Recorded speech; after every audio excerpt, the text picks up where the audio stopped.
All right, welcome people to the Crucible Season 13, Week 6. We're sitting in the lobby, and we've got our two teams. It's a two-team Crucible this week. So we're going to be seeing these two teams duke it out, trying to amass the greatest amount of points. And so we've got the Ultimate Rainbow Terror Pillow versus Cheese. Very imaginative names. You can see the teams are just about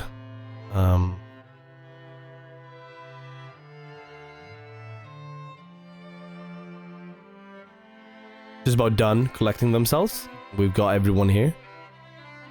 Now the 1 minute map timer is started, meaning that the teams are allowed to vote for the map as usual. We see Aileron Affray up right now. However, that is very much subject to change, as the teams do have a say in what map we do play.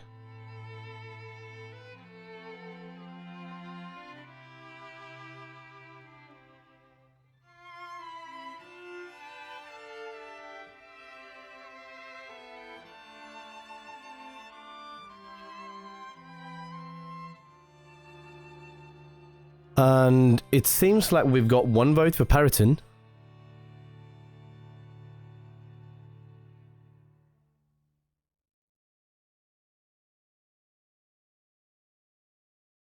And one to stay on Aileron. So what's happening now is we're going to be flipping a coin. And the coin has decided that we're going on Periton. So we're going to swap this up. We're leaving the Aileron Affray.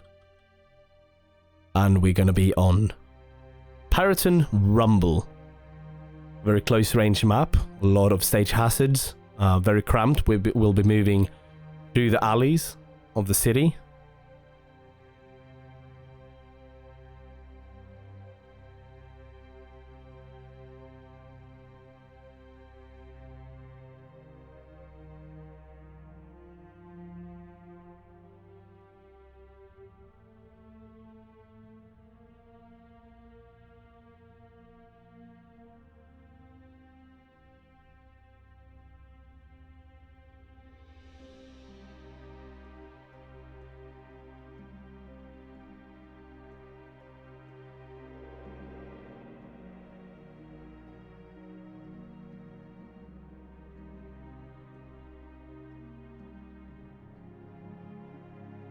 Now the lobby timer is already a go.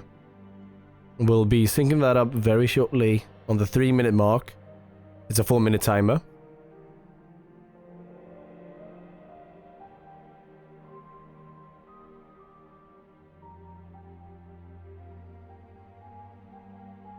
And so yeah, I hope everyone is having a wonderful evening. I hope everyone is ready to see some ships duke it out in the sky.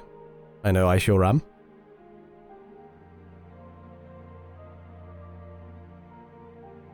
Now we see Sunstream hovering a Magnate. We've got 9 Iota.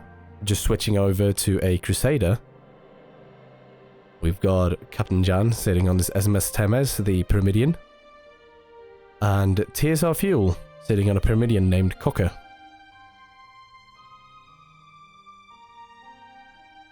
And so we're joining up on the main timer here at 2 minutes. 2 minutes has already passed of the lobby game. 2 minutes more and we'll start up the game.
Now, timer is ticking down. We haven't seen many changes from above the midpoint there. You'll see Sunstream on the Magnate, 9 Iota on the Crusader. We've got 30 seconds until the lock will be active. Captain John still sitting on his Pyramidion and Taste of Fuel. So we've got a double Pyramidion versus the Magnate and a Crusader.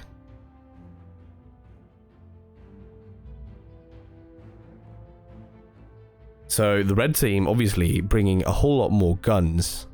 But the Pyramidion has some natural resistances to some of them.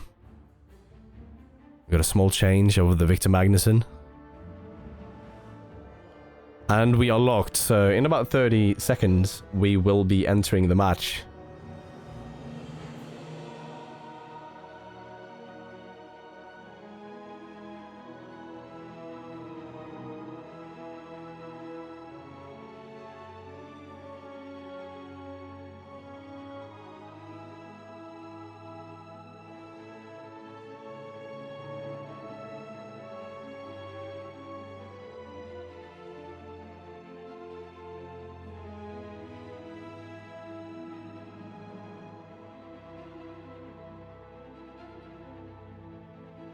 And so the 30 seconds are up and the pilots are being asked to ready up, and there we go.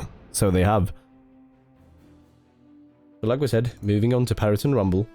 We're ready to play some games. This is going to be the first match of the night. And I am excited to see how this plays out. Because in Crucible, you don't have these pre-prepared teams that you see in SES. You have scrambled teams handpicked by a committee to try and attain the best possible balance that they can.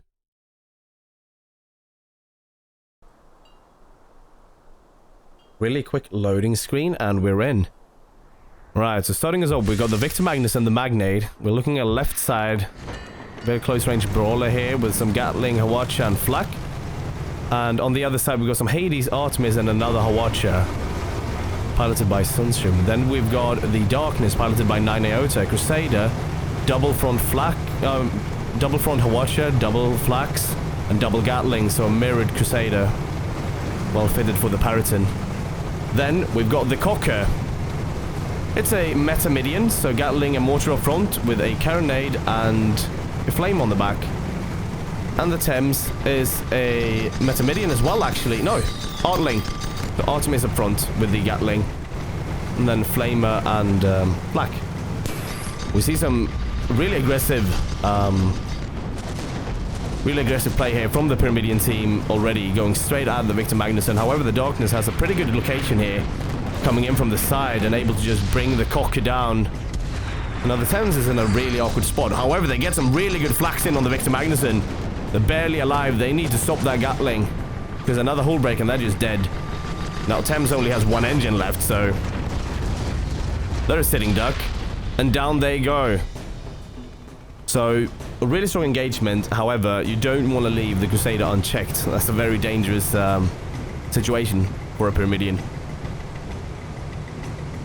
However, Victor Magnuson is in a really weak position here. I mean, next engagement, if they get that hull break, Gatling is going to finish him off. That's like 3 shots from a Gatling and he's gone. Now, they're taking a good position here, keeping an eye on all these spawns. They checked out most of them, so they probably know where the blue team has chosen to spawn. No spots out yet. There we go, spots are out. Victor Magnuson and Thames heading for each other. Cocker staying low, avoiding spots. Just like Darkness does. Now, Victor Magnuson might not want to bear the brunt of this attack. That's double Gatling, look at him.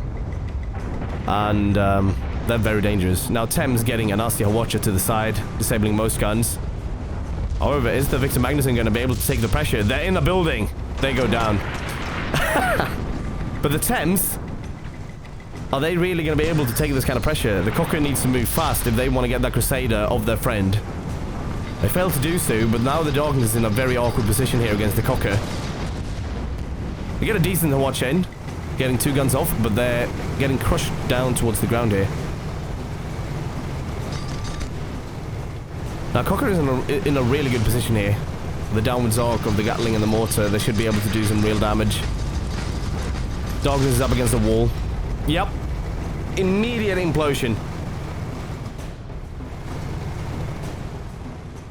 Victor Magnuson spawning in C2. Immediately opening fire on the Cocker with some really well-hitting Hades. Now, they probably do see the Thames. They should be seeing them, especially now that they've opened fire. Well, that's going to cause them to be a bit cautious, at least until friends respond. There we go. Darkness is back as well, joining the fight. They spawned really low. So the Pyramidians might not be seeing it yet. Now we see the usual double attack here on the Victor Magnuson, but it seems like Cocker is going to change for the Crusader. Nope. We've got a ram on the Victor Magnuson. Up against the building. But Cocker has no hull.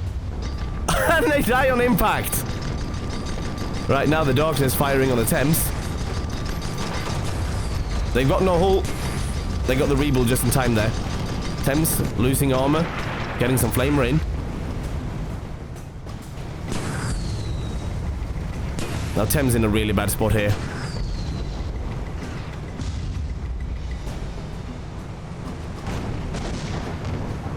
Ally still hasn't spawned in. The Watchers are heading. Armor's down. Explosive follow-up. A bit late. But they've got time. Cocker is nowhere near the battle yet. And red team takes it home. So Cheese takes home the first match of the evening. They're looking good. They're looking strong. This match might have just been a matter of outgunning their opponents. They brought more guns. They had the disabling. If you look at the blue team, they only had 1 Artemis against 4 Watchers, which doesn't look good for your odds to be able to take them out.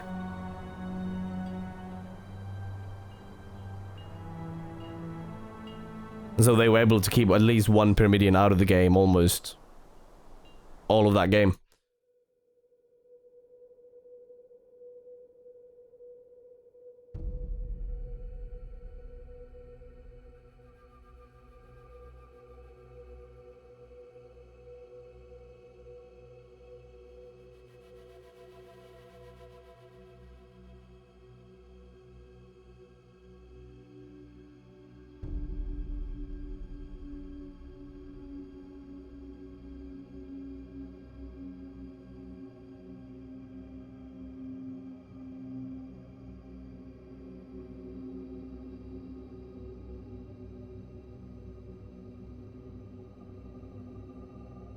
Sorry, red team was the ultimate rainbow terror pillow, with the blue team being the cheese. So we're looking at a 5-point lead for the ultimate rainbow terror pillow right now. Now they're going to be switching sides, and we're going to be moving on to Misty Mutiny.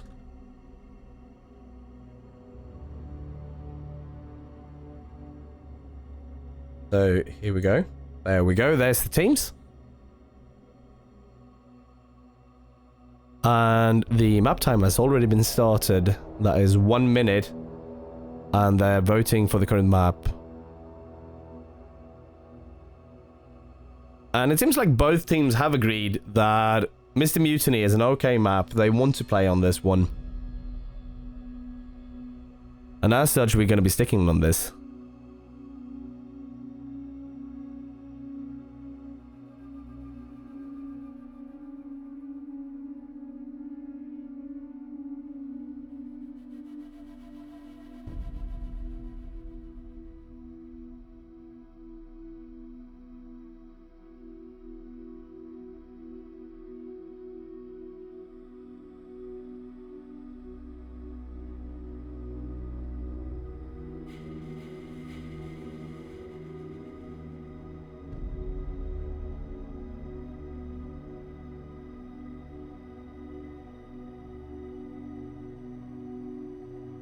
And so we're joining the match timer at 3 minutes here. 1 minute is already passed of it. And in 3 minutes, the ships will be locked and will be getting ready to get into the game.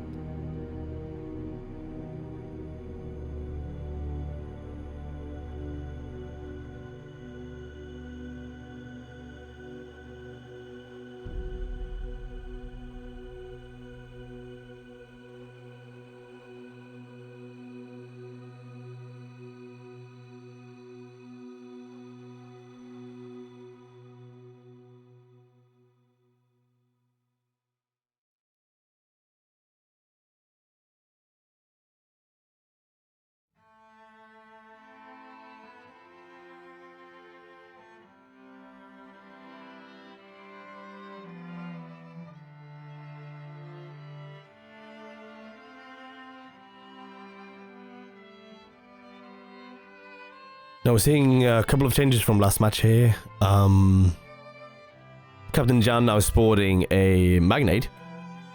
Tears of Fuel sitting on a Squid. Sunstrom still sporting his Magnate, and 9 Iota still sporting his Crusader. However, the guns of the Crusader has been changed. This is a bit of a bigger map, so we might be seeing some more long-ranged. We might also not be seeing a mirrored one. In Periton, there's a great importance to be able to deal with threats around the corner. Many engagements are going to happen around them. That makes a Mirror Crusader very good in the sense that you don't really have to think about what way you're rounding a corner or in what direction.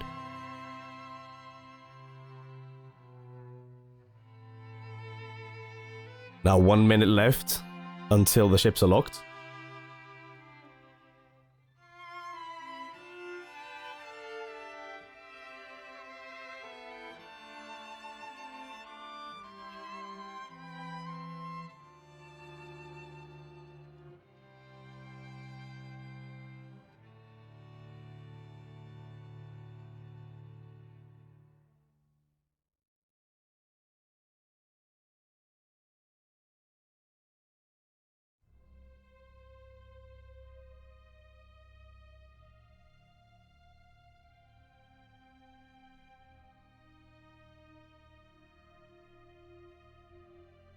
We're in the last 30 seconds and we see a change on the Squid. So it's a armament change on the Squid.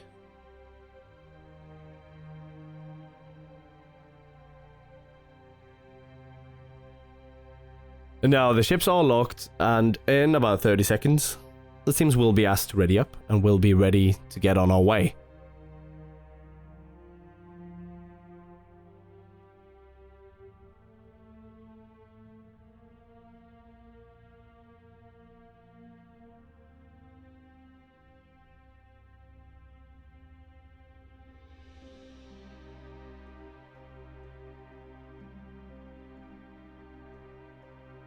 Captains have been asked to ready up. We see them. Well, we see one readying up at least. 2. 3.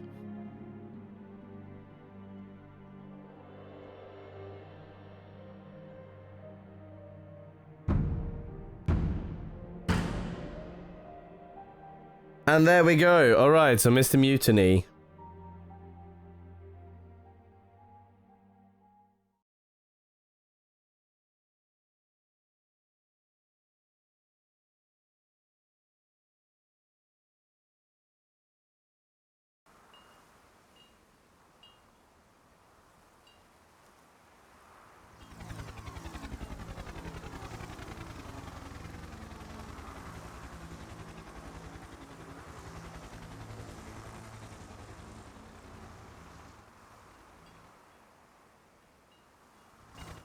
So starting us up, we've got the Anguish and Despair, piloted by Tears of Fuel. It's a Squid with a Gatling on front, Banshee on the side, and a Carronade on the back.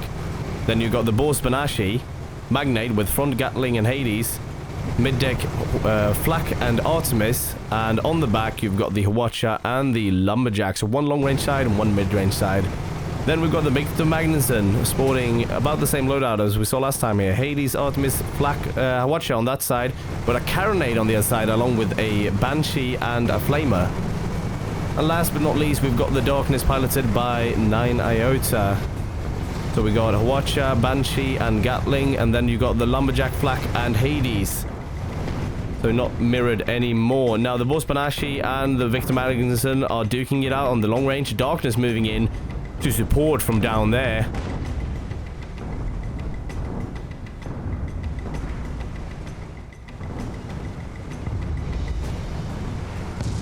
The Squid is moving in to provide with some of that short range support, being just a pain to make sure that the Boar Spanashi can shoot uninterrupted while they force at least one of the ships to turn and have to deal with them.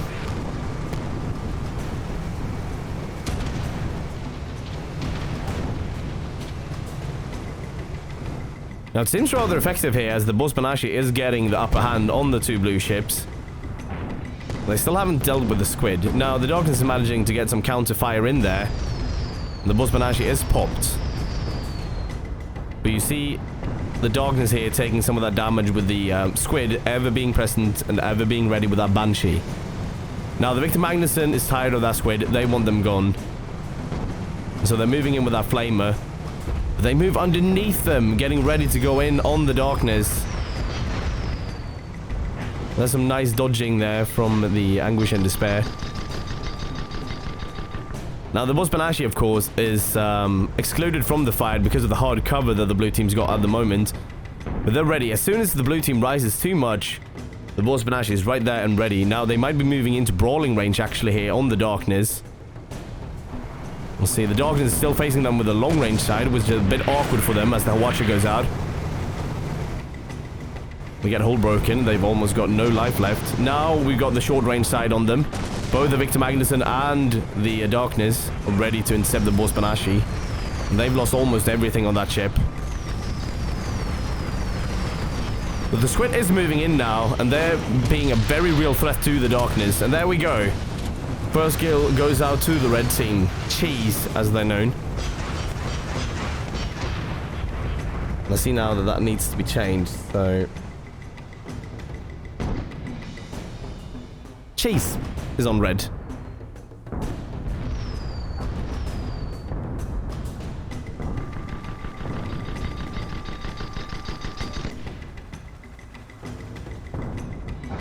With the ultimate Rainbow Terror pillow on the blue side.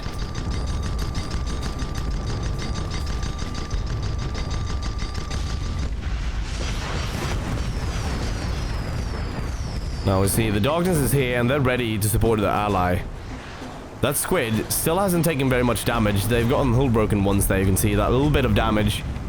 But so far they've done a really good job of staying out of harm's way, and the Bosbanashi just sitting there out of range as they try and deal with the squid here right now. They got a Watcher in, but they got none of the engines. The fire stacks, however, are building up on the squid. But they take their time and they move out of there. So really solid play so far, because this has really cemented the Bosbanashi as having the upper hand in this long-range engagement so far. They're looking really solid.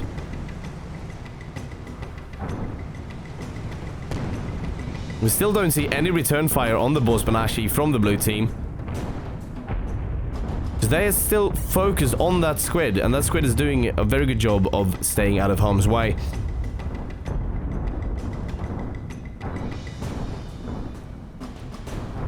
Now, darkness returning fire on the Bosbanashi. Then we see the squid coming in and just harassing them, making sure that their ally has the upper hand. Victor Magnuson really struggling to get any guns out of anyone, or on anyone right now. We'll see that Lumberjack doing a good job of trying to keep them down. Now, Bosbanashi is popped as well, and their hull is not looking great. They've been taking a beating, but they've got that dog chewed. Now the darkness armor broken. Hades just barely hitting. But the Gatling, and that little bump is going to do it. Are they going to be able to get the Banshees out? Yes, there they come. 12 stacks of flame on the armor of the darkness. And that's going to cement their place as dead.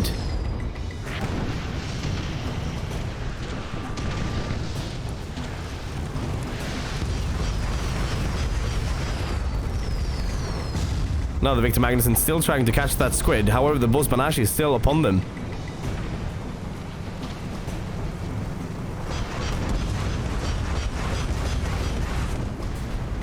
Really solid Hades hits here from the Bosbanashi.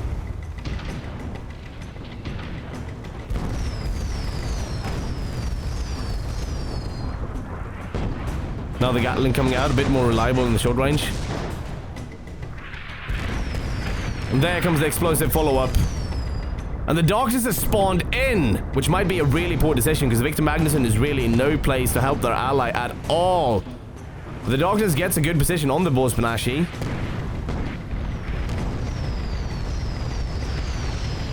See them taking down a good chunk of their perma. However, Squid attempted a ram and missed, going into the mountain. Victor Magnuson dying. which has been happening slowly but surely at the hands of the Borsbanashi here. And now the Darkness is stuck here. They did get some perma damage on the Borsbanashi, but the question is it going to be worth it? If they can manage this kill, it might just very well be, but otherwise, Blue's looking at a 4-0 right now, and that's not a place they want to be in.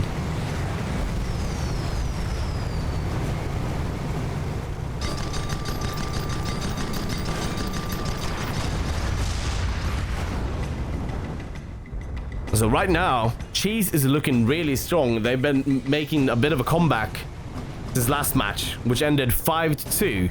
Now they're sitting at a 4-0. However, this could still change. We could still be seeing a reverse sweep.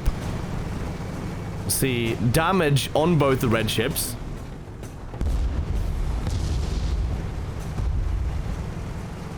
Now the Victor Magnuson has spawned in and they're moving to the city center.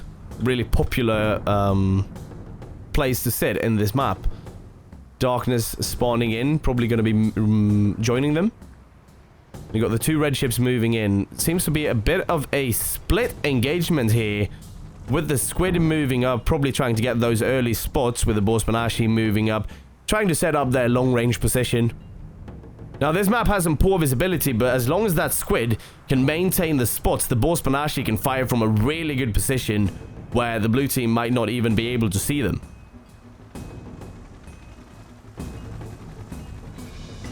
Yeah, so we see now the Borsbanashi making their move. Oh, they might be going for the short-range approach here. We'll see. Squid having a tough time handling that pressure. But now the fire coming out of the Borsbanashi. Victor Magnuson moving for the hard cover of the building. Really good move. However, the Borsbanashi is going to be able to move up and make that their cover.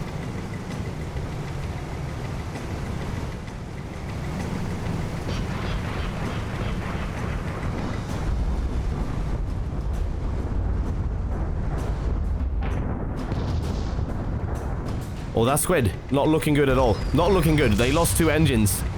And engines are the lifeblood of any fast-moving ship. Now, the Borsbanashi and Victor Magnuson locked in battle.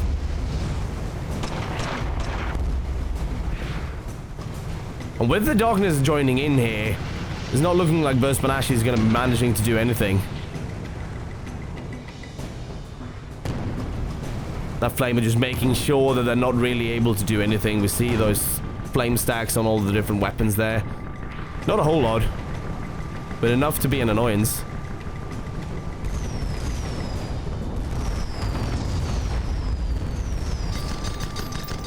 And slowly but surely, they're bringing them down. This is not a high kill power game.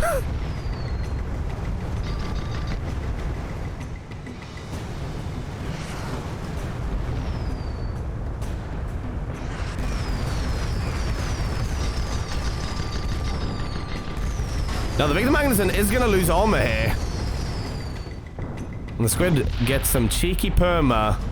Now the Magnate from the red team went into a cliff and died. However, red team managed to get that little bit of perma, and that might not look like much, but that could be the difference between life and death later on in this game. 10 minutes on the clock, 4-2 to the red team.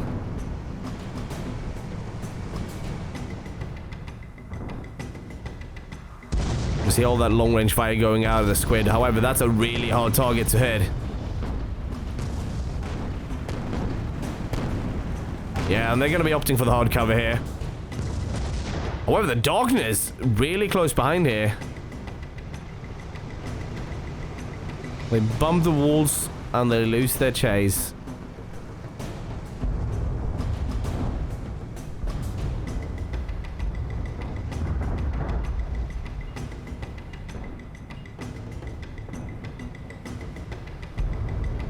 Now, the Squid's not out of it yet.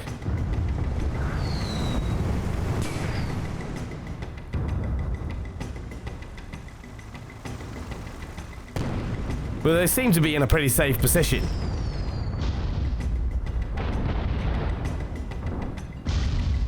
We'll see them turning around, making sure that their engines are safe, because there are watches coming out of those ships, and you don't want to be losing an engine while you're running. Now, the Borsbanashi has been making their way over for a bit of a flank here. We'll see if the red or the blue team is ready for this, because here comes the long-range fire of the Borsbanashi. Sunstrom reacting immediately by turning back here. So does the Crusade, actually. They did not want to take this engagement. They noticed immediately that this is not in their favor. They've got the spot out on the Boss Banashee, meaning they can return fire, but that squid has a pretty good position on them right now. With the hard cover, they can duck in and out and make sure that they have this constant harassment.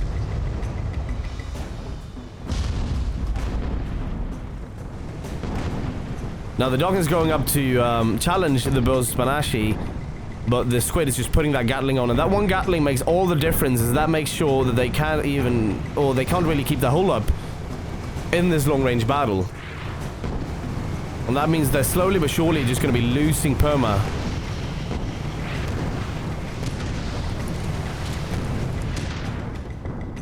Now Victor Magnuson doing his best job to try and keep that squid away, but however, the Gatling range is longer than the Flamer, meaning that the squid can just sit there barely out of Flamer range and still provide that one Gatling on the Darkness.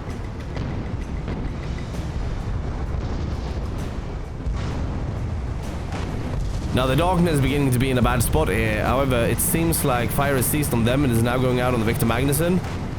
But the squid is keeping up and seem to be taking the long way around right now. They've lost spots on the blue team.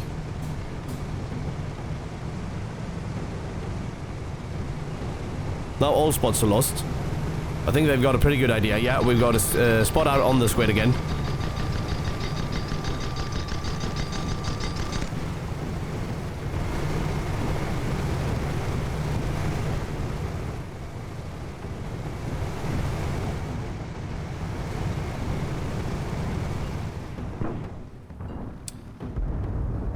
Now the squid managing to get at least a spot on the Victor Magnuson again. Darkness remains unspotted, but I think they should be seeing them. Maybe not because of the mist on this map. Now the Boss Banashee once again in position, but the blue team does have this really great hard cover against them. So they're going to be having to make a great adjustment before they can actually start firing upon them again. Unless the blue team moves, of course.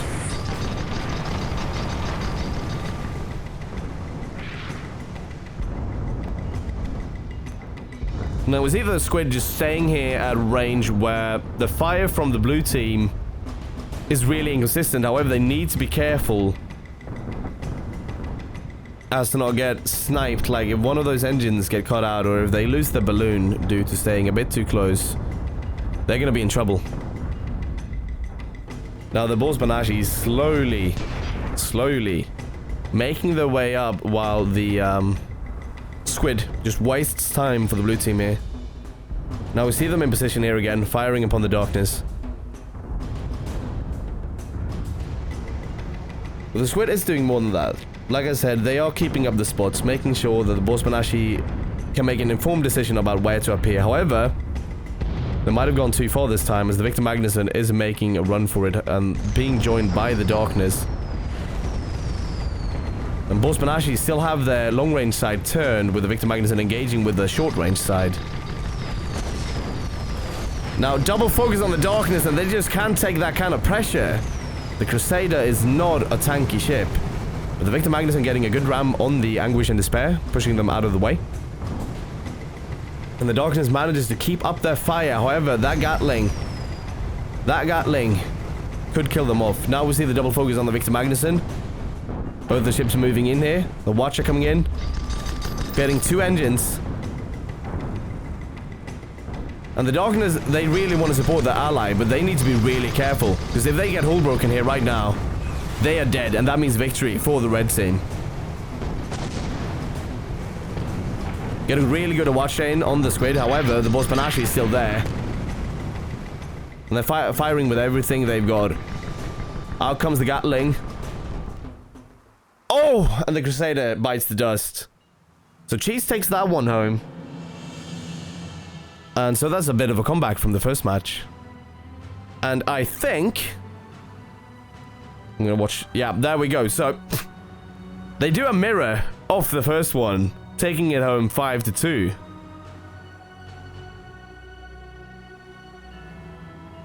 So the first match was in favor of the Ultimate Rainbow Terror Pillows.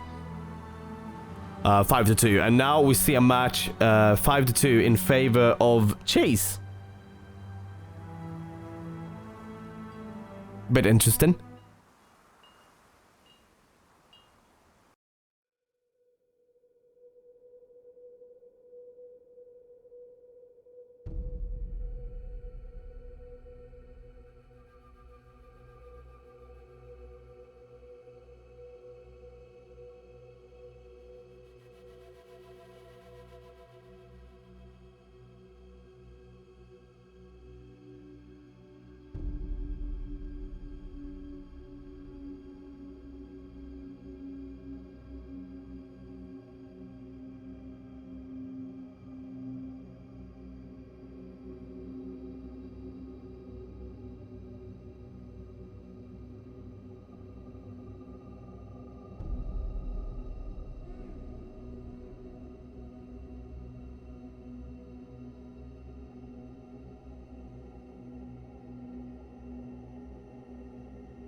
Now, we're sitting on Canyon Ambush, and the 1 minute timer has started for the vote. However, looking at the history of this map, it's very popular, and I doubt it's going to get voted away.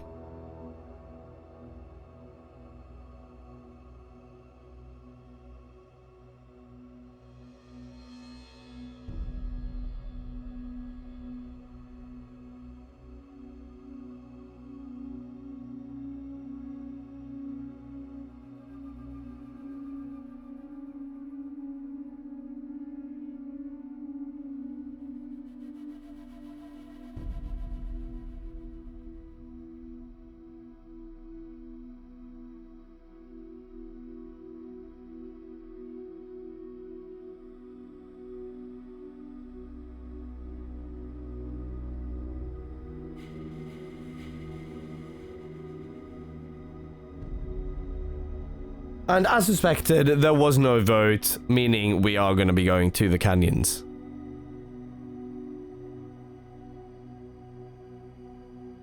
And for the first time this evening, we've joined up the match timer at the right time. So 4 minutes until this match starts, 3 minutes and 30 seconds until the ships will be locked.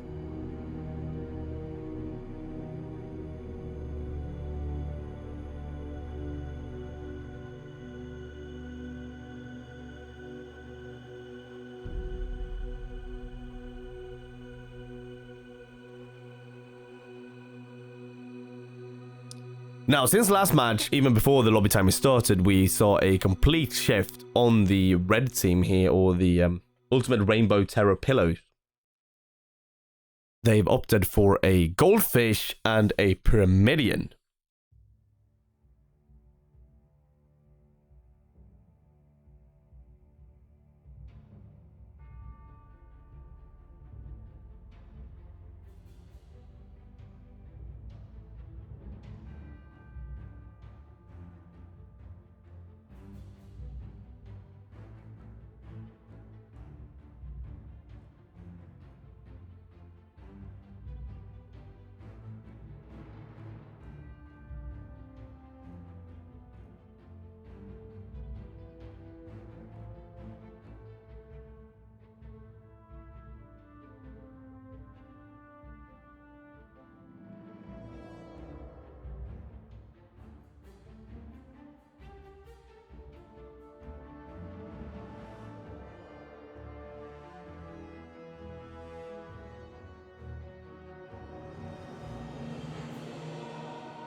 Alright, so it seems like a pause has been called, and that means we're holding off with the lobby timer for the time being.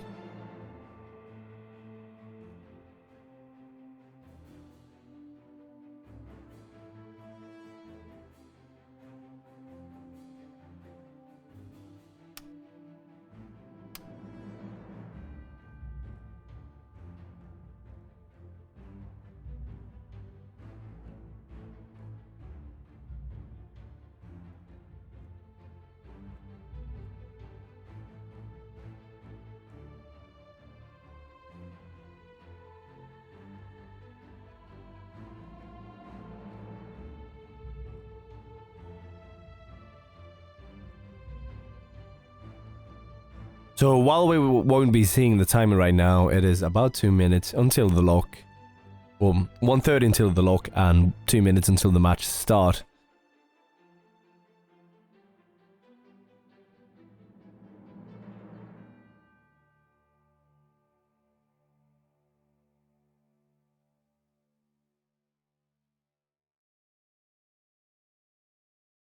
Now, blue team seems really confident in their Squid Magnate combo. They haven't switched off too much. They've switched up some guns.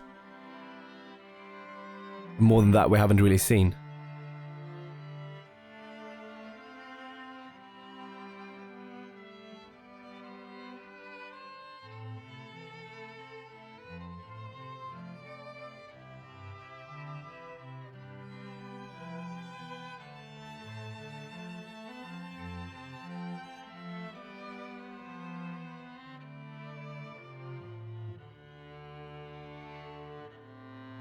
And so the ships are locked. 30 seconds until we'll be moving in.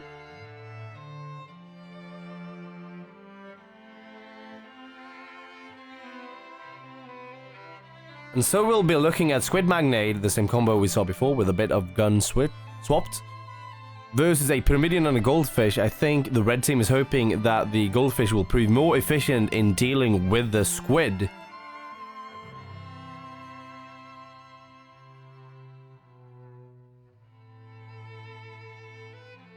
Now the captains are readying up and we're getting ready to get in there.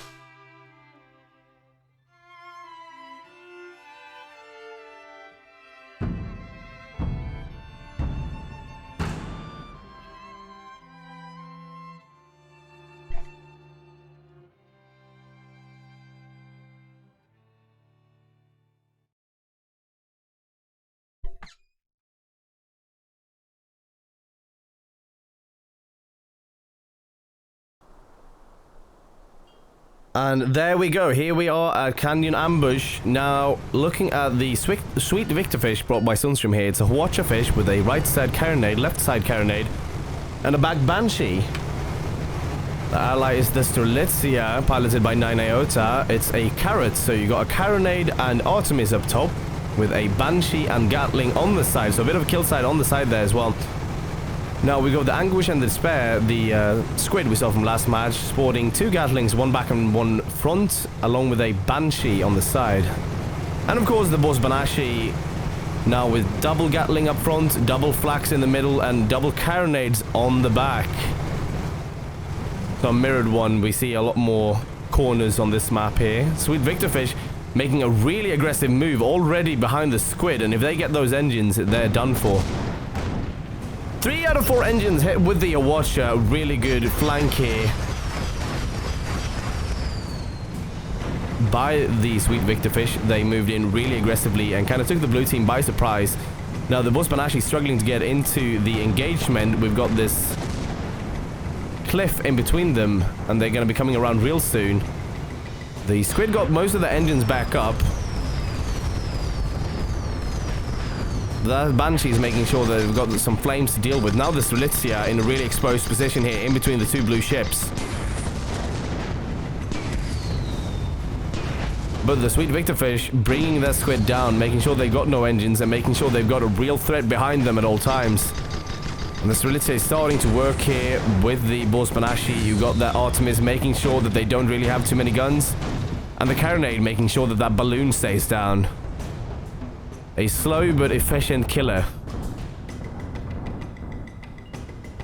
And so far, this engagement looks to be really in the red team's favor. However, the squid might be moving in to make sure that the Strelitzia gets off their ally. And that's just what they're doing.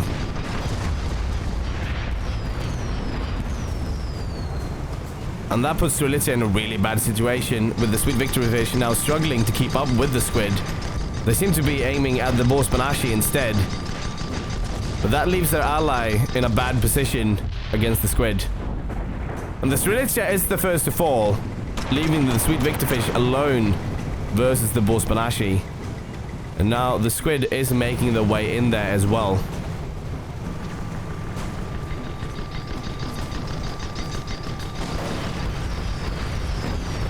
Now Sweet Victor Fish backed up against the wall with really no place to go but forwards.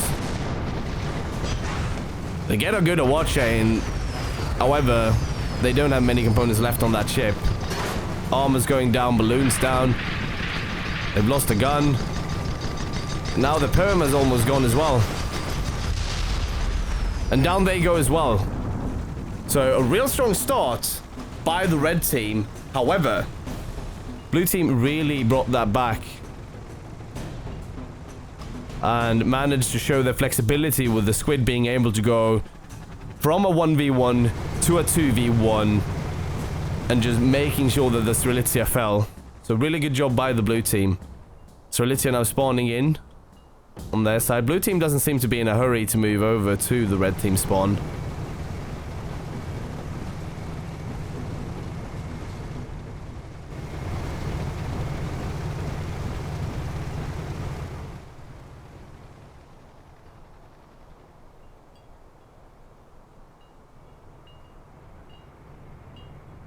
And so we see blue team opting for the eastern passage here. At least the Anguish and Despair will be moving up.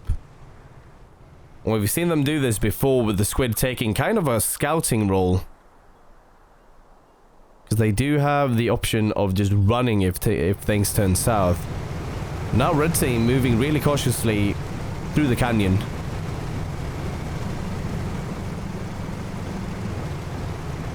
And it looks like red team is actually... I mean, blue team is actually going to be scouting out the red team spawn here.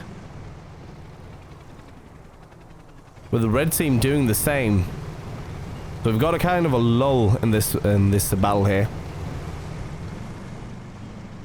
With both teams now on the opposite sides of the map. But I think they'll very quickly realize that the other team is somewhere probably around their spawn. That's probably what they're thinking right now.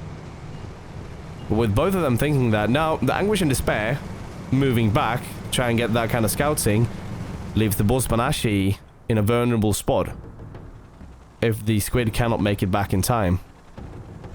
It seems like red team might be opting to go for the squid here, or at least the Sweet Victor Fish will make it so, with the Strelitzia moving onwards towards the boar Spanashi. So red team once again opting to try and make this a 1v1. However, Victor Fish really needs to try and keep up with the squid this time around to make sure that their ally doesn't get 2v1'd.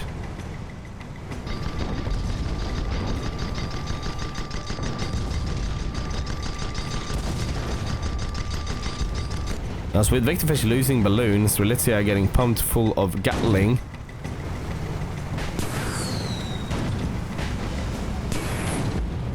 And this looks like it just might be a double team. But the Strelitzia actually moving outside of the Gatling range of the boar Spanashi. And they get a decent watcher on the Anguish and Despair, meaning they'll have to be a little bit cautious. Now see the Gatling being put on the main gun of the Sweet Victor Fish, which can serve like kind of a makeshift Artemis if aimed well.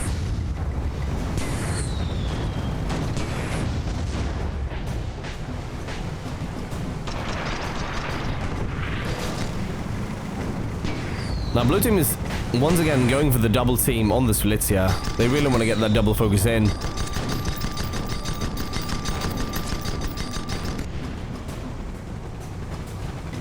And the fish has been chasing this squid for a while now.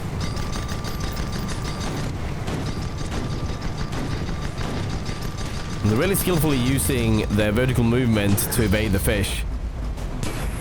Now Strelitzia getting some really good disables on the boar Spanashi, pushing them away.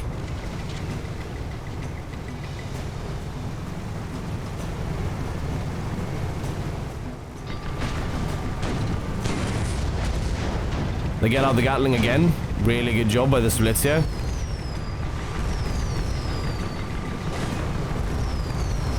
But now we see the double team, and the Victorfish is all the way up here now. It's going to be a while before they can help their ally again. Now, Bozbanashi doesn't have a balloon, thanks to the carronade of the Strelitzia. But that might just have saved them. But if we look at permas here, blue team has gotten a whole lot of Strelitzia's perma, with the red team not really getting a whole lot of the blue teams. Now Strelitzia might be going for the ram here, but they need to be careful because they're about to lose their armor.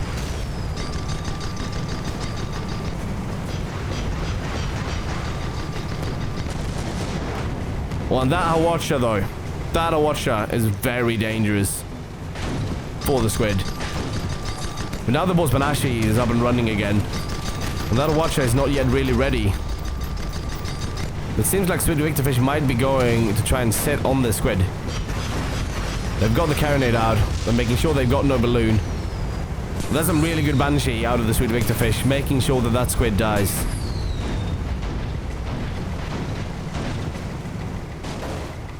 Now Bozbanashi is going to get rammed down into the ground. And they're done for. So we've got a 2-2 in this fight so far. So another 5-2 is entirely possible.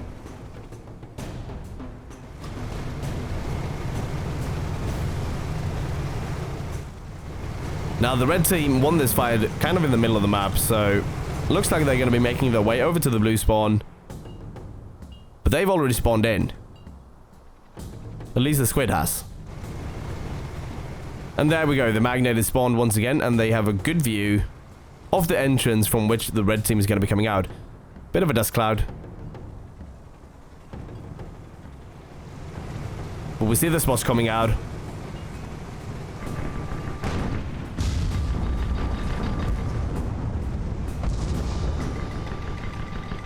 Now the fish immediately moving in. However, they missed the squid, and the squid is now on their ally. So we've got an entirely different split here now, with the Victorfish up against the Bozbanashi and the squid up against the Strelitzia. But it seems like they're opting for the same tactic once again, trying to get that double team on the Strelitzia in.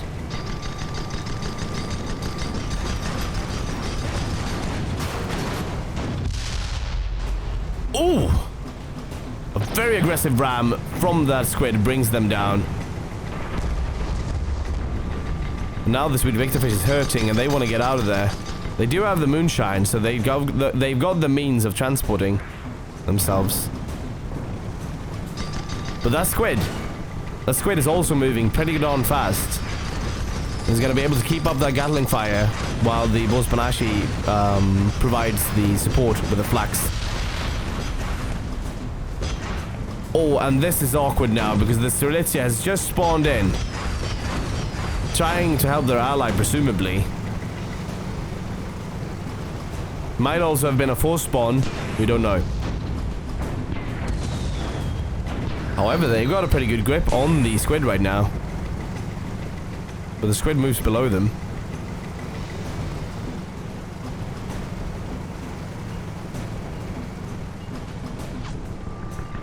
But it seems like the Pyramidion is opting for the old strategy of running away.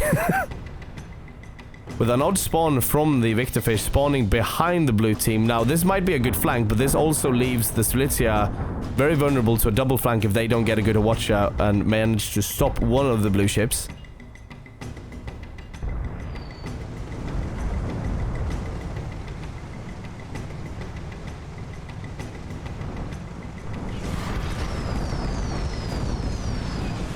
Now, Strelitzia struggling to get that squid off of them. But with a double break, they both get reduced to almost death. But that squid gets taken down with a single Artemis.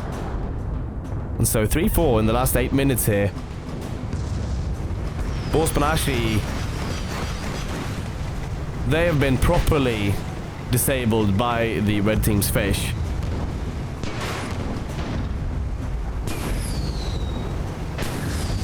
And another massive watcher is just going to bring them down.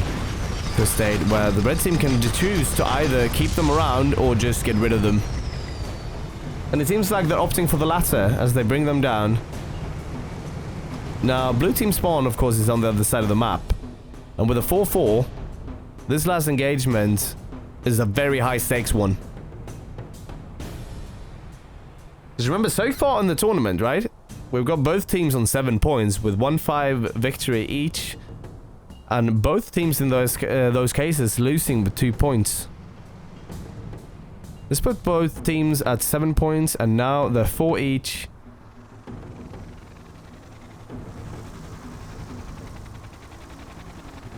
Meaning that whoever wins this one, right? They're going to be looking pretty good. Now, the boss Banashi has spawned in. Squid is trying to find them early. And red team has moved through the eastern passage. However, Victorfish has moved a whole lot faster than Strelitzia has. But they're a bit isolated. Now, it seems like blue team has a pretty good idea about where they are. And they're moving into this little crevice here. And they're most probably going to be getting the spots. However, red team seems to be opting to try and move through that. No, they're not going to do that as they see the blue team behind them.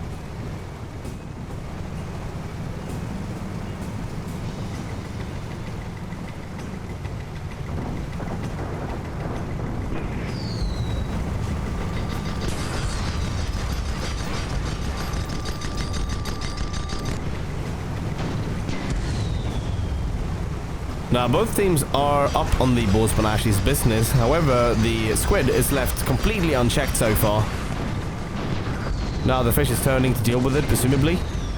There we go. The watcher goes out. Claiming 2 engines, but the Strelitzia looking really bad, and they need to be careful about where they're backing off right now.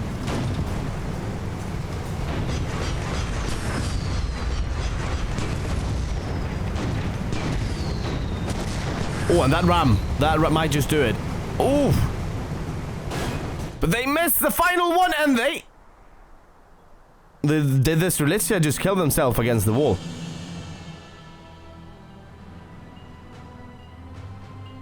That is what must have happened.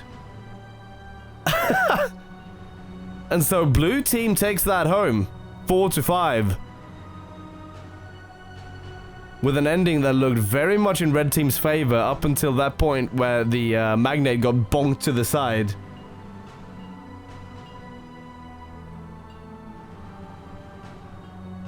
And that puts Cheese in the lead of the tournament so far.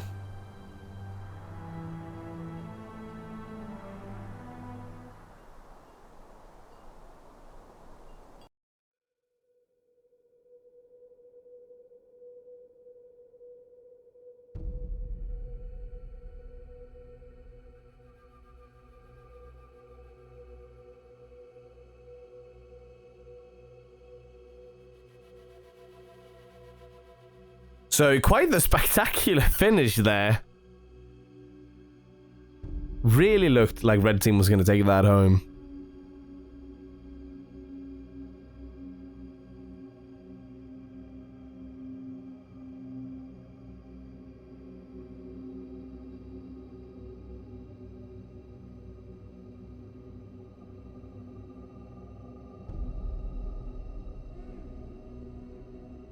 Now, moving on, we're going on to Water Hazard.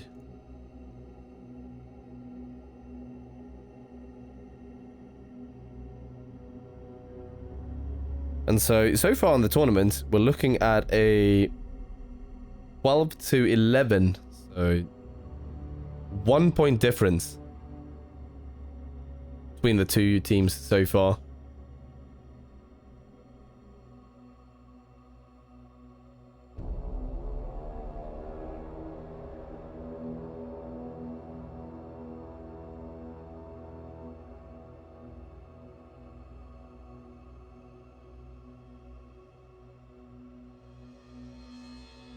So now, once again, we've got Cheese on red with the Ultimate Rainbow Terror pillows on the blue side.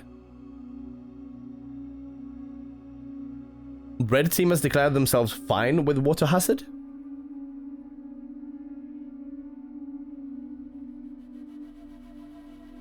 We'll see if the blue team agrees. Or if they choose to hold their peace, the outcome would be the same.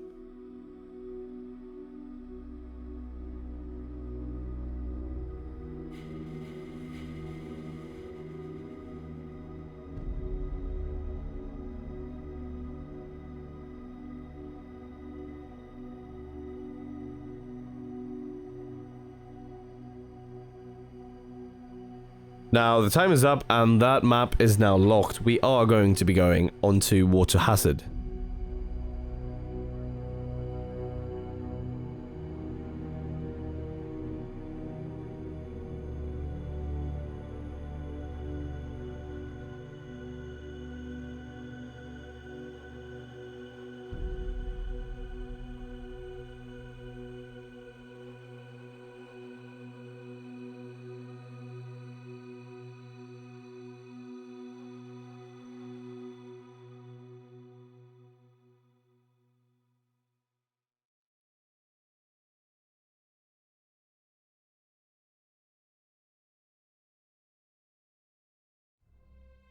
It seems like the challenge has stated that Ultimate Rainbow Terror Pillow is actually going to be on red for this one as well, with Cheese staying on blue. Now, the lobby timer is a go. We've got 4 minutes until the match starts, 3 minutes 30 seconds until the ships are going to be locked. Now, this time around, we haven't seen any changes immediately after the match, and we'll see if the teams stay the same. Now, last match was an incredibly close one, but with this map and the way it's designed, it's a bit more open than Canyon Ambush. So we might see the Magnet once again opting to bring one long range side with one short range instead of the mirror setup.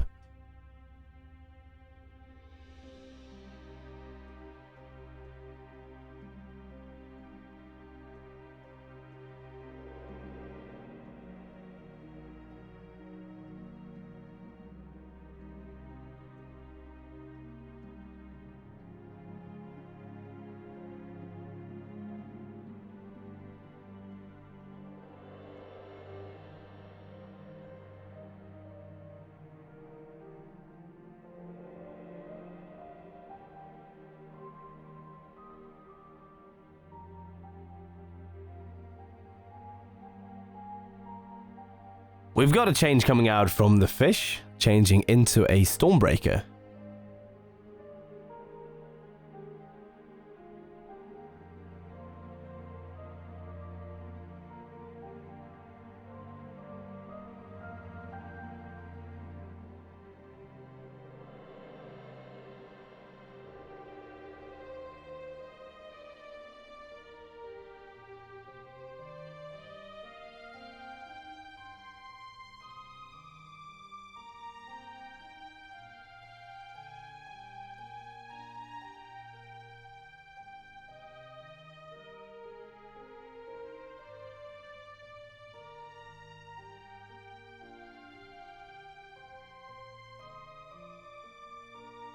We've got Captain Jan switching out his Magnate for a Pyramidion.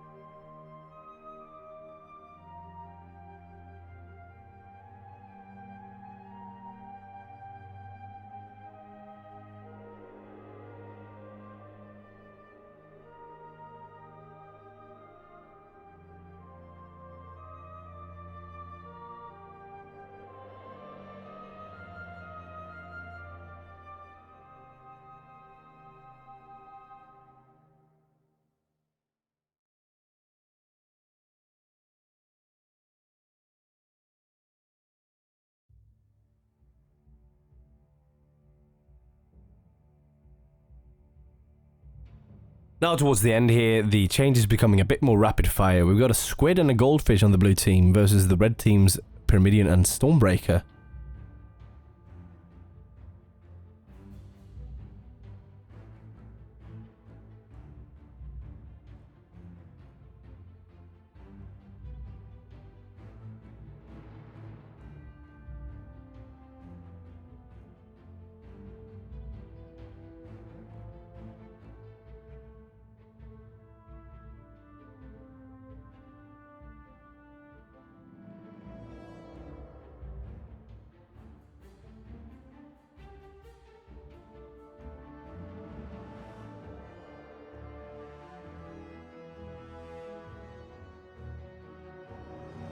Now the ships are locked and we are getting ready to move into the game.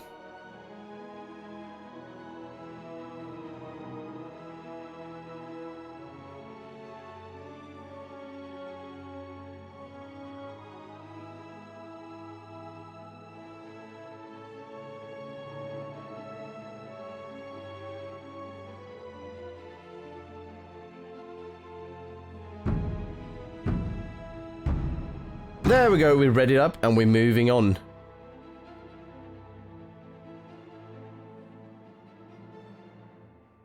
It's a bit interesting from what I saw. We've got a whole lot of brawler ships, even though we've got a whole lot of room to move on.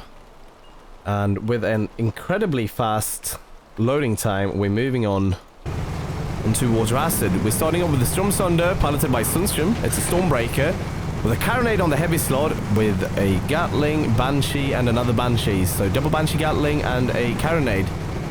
Then you've got the Strelitzia, piloted by 9 Iota. It is the Carrot once again.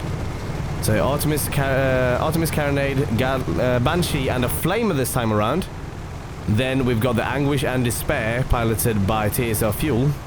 And we see the same squid once again here with the double Gatling and Banshee setup. And the Babushkas Banashi, piloted by Captain Jan. It's got a Flamer on the side along with a Carronade on top. Got a Banshee on the side along with another Banshee. Yes. And so shots are already being fired.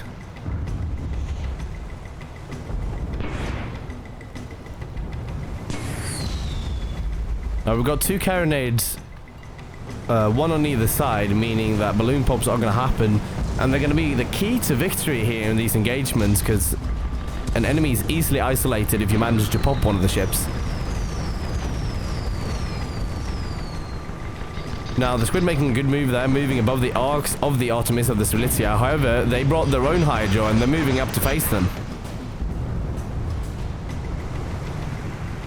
Now, the Stormstone is struggling to get away from that Flamer.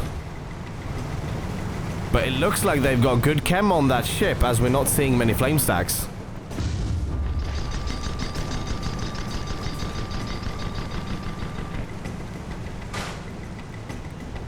Now the Strelitzia getting hull broken, however, the squid is above the arcs where it can actually fire back.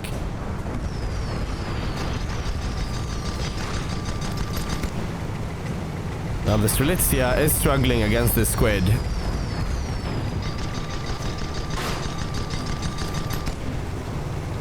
And slowly but surely, they are being brought down. They are doing a good job of tanking that, but the Stormsunder needs to intervene, it seems like. Because right now, they are getting double teamed. And down they go, putting blue team in the lead of this match with a 1-0. Now the Stormsunder are getting rammed. And maybe we'll see another one. It seems like they're going for the slow approach of actually using their guns. But they achieve the same results, and the Stormsunder goes down without any damage to the blue team so far, putting Cheese in a really good position for this match.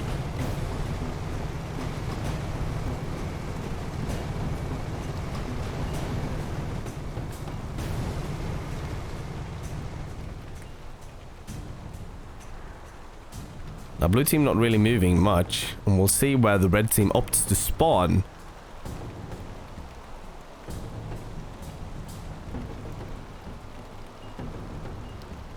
See both red ships spawning in 5B. And that is out of view for the blue team at the moment. We see the squid moving out for the normal scouting run.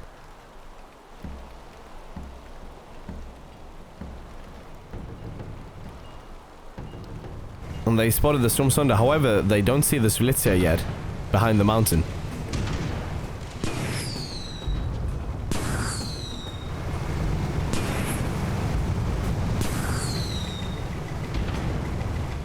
And they need to be really careful of that Artemis. But it seems like they're aware, they're moving for the hard cover, waiting for their ally to move in. The Strelitzia has turned towards the Babushkas and Banashi as they move in.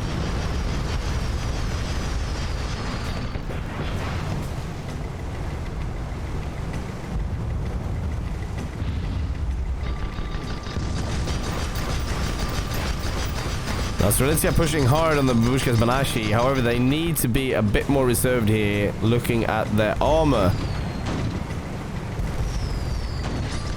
Unless, of course, the Stormsunder can get that squid under control. But right now, it's looking bad for the Strelitzia.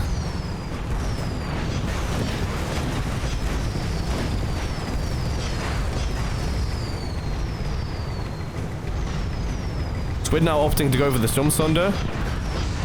They're gonna ram in, taking out their balloon and the Stormsunder's armor, it seems. Now, Babushkas Banashi is not really in a good position here. They've lost their balloon, they've lost some guns, they've lost an engine. And that squid is being pushed out by the Stormsunder. That Gatling and double Banshee is proving very worthwhile. Strelitzia taking down the fish, crushing them against the ground. They might be taking some perma damage here. Squid in a very, very pressured situation. And they might just be escaping with that inkling of perma they've got left. Now, Squid, very, very fragile ship, and that amount of perma is not a whole lot. That's maybe 2 Banshee shots. We're not looking at a lot.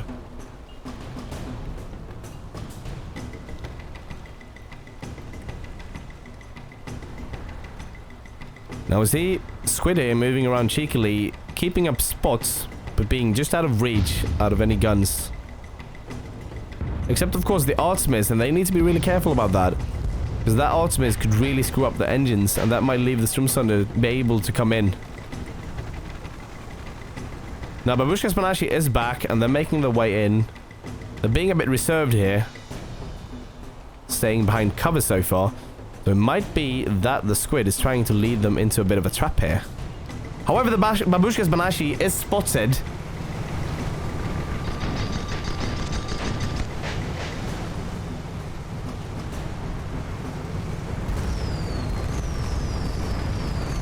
And they're going at it again with the flame, and this time around it doesn't look like the Stormsunder's got their chem in order. Because we see the flame stacks just building up on that ship. However, it seems like they've got an extinguisher as well, dealing with those flames rather efficiently. But they're looking bad, double broken. More flamer coming on top of that.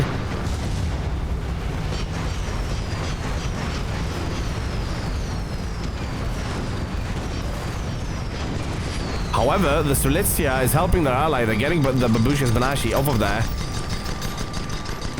Strelitzia now, though. Armor looking a bit low. They're trying to turn the main guns on the Squid, it seems. However, they might just need to try and tank this one out. Stormsunder moving in on the Babushkas Banashi. Getting that pop. Really important. Strelitzia, however, taking all of that Banshee, left with just an inkling of their health. Still going strong, though, trying to do their best to help their ally, but they go down. Now the Stormsunder is alone.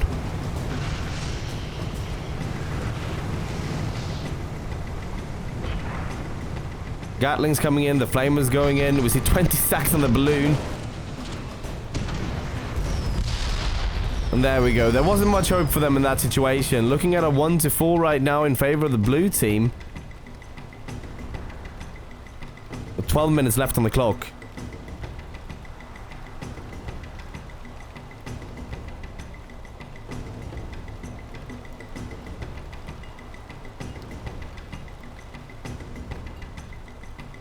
Blue team mobilizing, trying to intercept any spawns that might happen.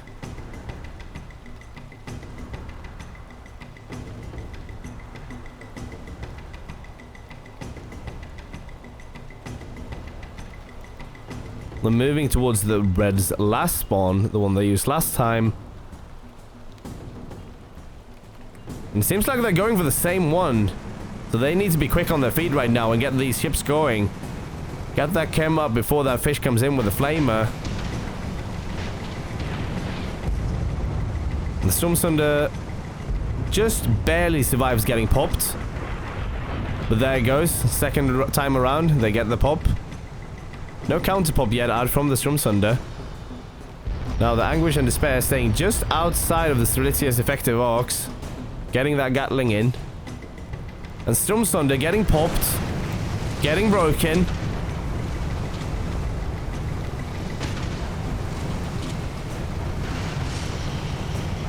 but they're using every ounce of power in those engines to try and move out of the way. However, they might just be stuck in that flamer. And that's going to bring them down. So that's another victory for the blue team. Now comfortably in the lead.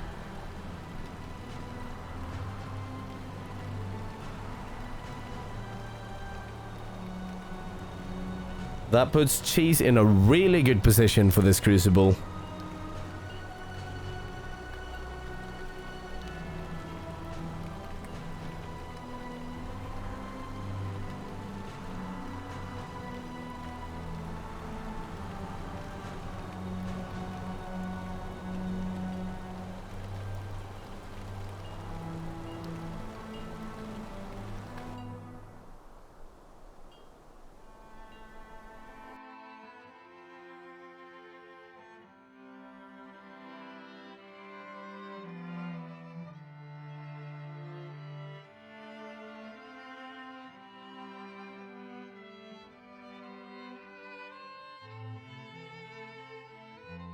Now, coming up is the last match of tonight. It's gonna be on Kinforth.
And the team seems to have agreed that Kinforth is an alright map, and we're moving on to the lobby timer.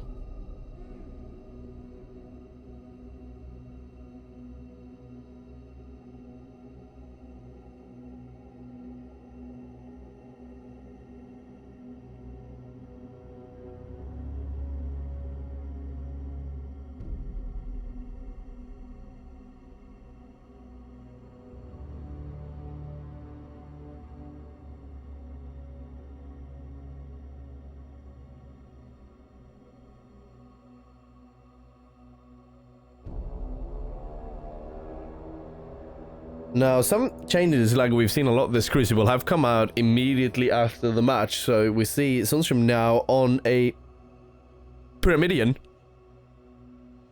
along with 9 Iota sporting a Goldfish. On the other side, we see the Squid, which has been doing very good so far, and the Pyramidion from Captain Jan. So 2 completely different teams, but very much similar functions, with 1 quick and fast ship and 1 more brawly and maybe some disables. I'm assuming that those 2 are going to be Artlings. Or maybe Carrots. We'll have to see.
Now, 1 minute left on the lobby timer.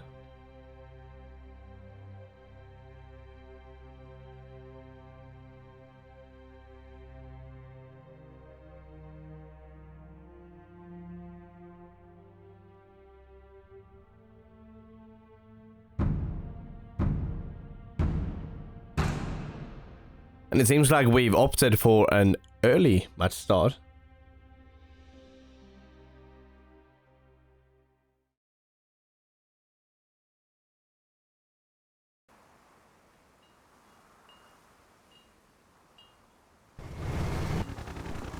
Now, I'm going to start us off immediately with the red team's Sunstream sporting his Artling here, so Artemis and Gatling up top, Flamer on 3 and Flak on 4. Then we've got the Gobblewonker from 9 Iota. It's a Carrowfish with double Flamers on the sides along with a Banshee on the back. From TSR Fuel, we're seeing the same squid here with double Gatling and Banshee on the side. And from Captain John, we've got the SMS Temes, which is actually a Hades Artemis Pyramidion with a Flamer and some Flak. So a bit more long range than its red team counterparts. Now, we see some spots out immediately here with the Victor and the Anguish and Despair spotting each other. Gobblewonker also spotted. They're moving in. SMS Temes not spotted yet. Now, they're getting some good Flamer onto the squid here. Oh! And a massive ram. That puts them in a really bad position. We see those engines burning down. Balloon's really weak. Hull's going down. And down they go. Into the ground.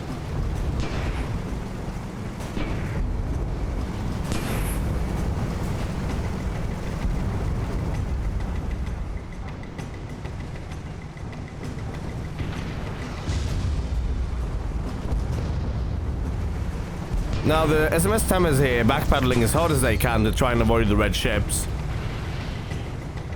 And we'll see if they opt to try and get their ally in. There we go, there's the squid. There's still time enough to salvage this. Thames not looking that bad right now.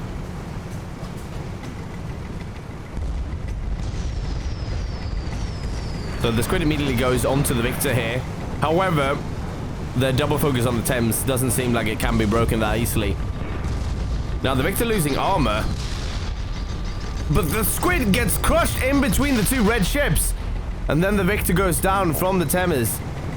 And that leaves the Gobblewonker and the Thames. However, we are in blue team spawn, so Gobblewonker better make this quick if they're going to do anything at all.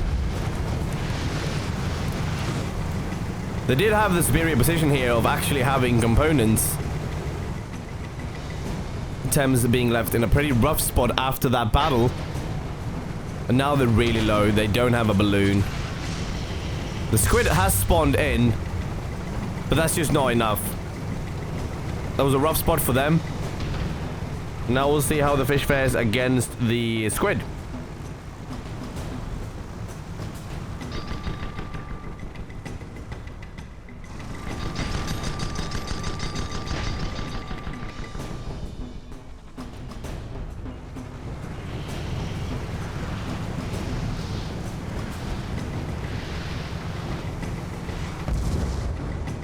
They're getting some flames on the balloon here. However, the Thames is back. And they open fire immediately on the Victor. And here we can see the effective range of the Hades doing some good job. However, the Victor quickly closes that gap. And they're moving in on the Thames here. Getting that flame in. Hull at 20 stacks. They get an engine out. Thames in a really rough spot here right now. They get some disables on the guns though. Really good work by the crew.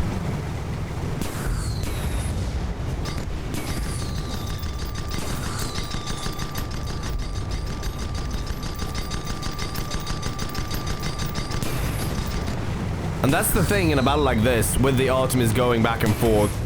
If you get good enough disables, you can really make a comeback, even if it looks like you're in a really rough spot. Now, the squid against the Wobblegonker here is looking really rough. They've got no balloon, they've got no hull. They're really low to the ground.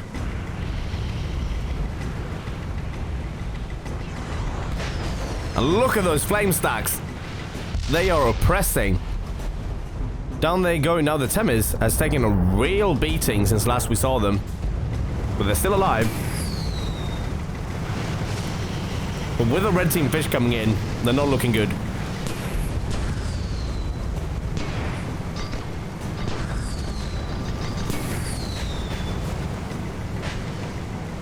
Yeah, and there we go. That's almost a pop. Really weak balloon.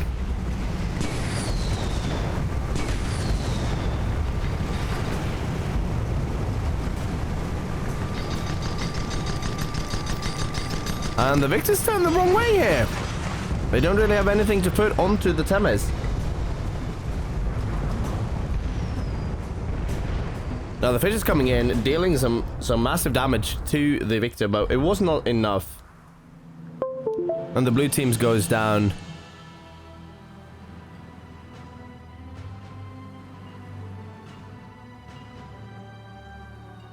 Meaning that the Ultimate Rainbow Terror Pillow is going to take home this one.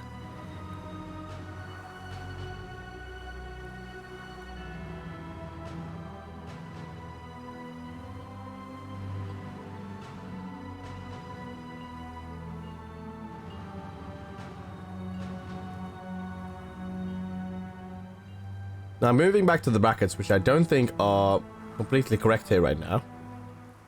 However, we're going to move on to the other one.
And so that looks like a solid win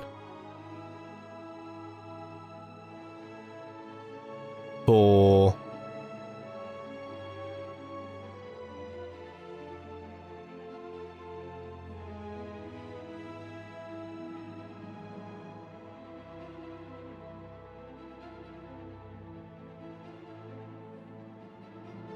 the score is currently being calculated, so very soon I'll have the scores.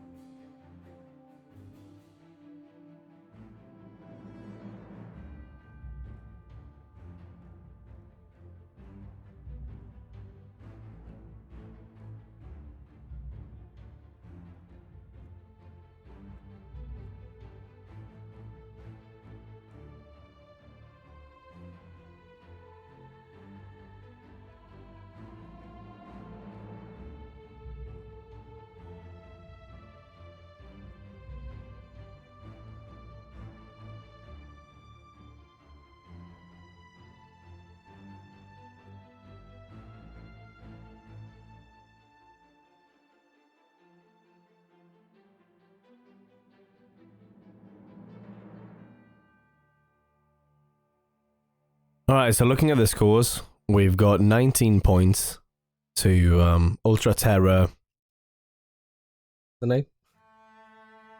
Ultimate Rainbow Terror Pillow. Puts them at 19 points. And Cheese getting out just ahead with 21 points. So a really close Crucible, but congratulations to Cheese.